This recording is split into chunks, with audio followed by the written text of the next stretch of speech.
თბილისში პრეზიდენტის კანცელარიაში არსებულ სოციალური მართვის და განვითარების ცენტრში დაიწყო მუშაობა. პირველი ჰუმანიტარული ტვირთი მისი სახელით ჯერ კიდევ 1992 წელს ჩამოვიდა. დიდი ტრაგედიის შემდეგ, რაც მისი ვაჟის გარდაცვალებამ გამოიწვია, ანჟელიკა ზახაროვას ცხოვრების მთავარი საქმიანობა ქველმოქმედება გახდა. მოგვიანებით ქართულ მეცენატთა კავშირის პრეზიდენტი გახდა.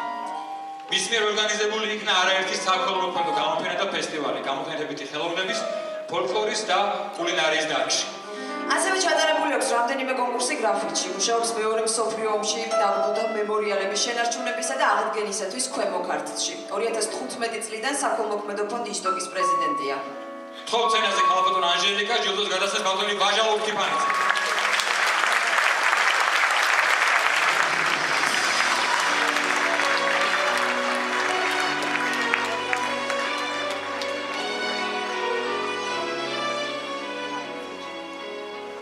ალბატონებო და ბატონებო, მე ვფიქრობ, რაღაც განსაკუთრებული განცდა სუფევს დღეს აქ. ამ დარბაზში განცდა რაღაც საოცარი, დიდებული, მშვენიერი ერთიანობის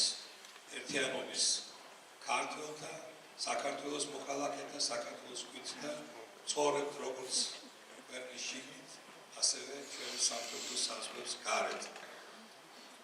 ალბათ ამ საღამოს ჩემთვის და თქვენთვისაც ახლავს ცოტა სევდა, ცოტა ნოსტალგია, მაგრამ ამავე დროს ბევრი სიხარული.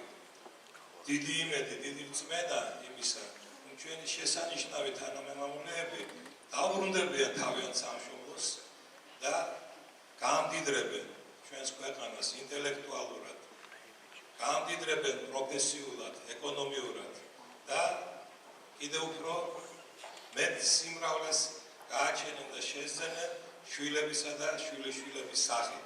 მინდა დიდი წარმატებები უსურვო მათ, დიდი ბედნიერება უსურვო და მინდა ჩვენს მშვენიერ ქალბატონს დიდი მადლობა უთხრა, იმიტომ რომ ეგებ აი იმ ურთულეს სფეროში, რომელსაც მას უწევს მოღვაწეობა, მხედველობაში რუსულ-ქართული ურთიერთობები მაქვს, ეგებ ეს ბევრად უფრო რთული იყოს ეხლა ამ ეტაპზე.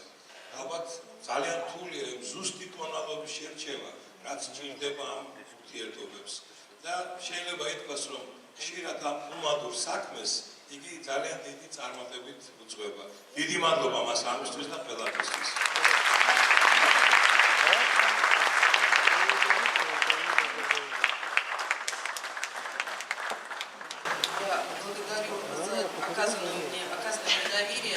Благодарю за такую награду.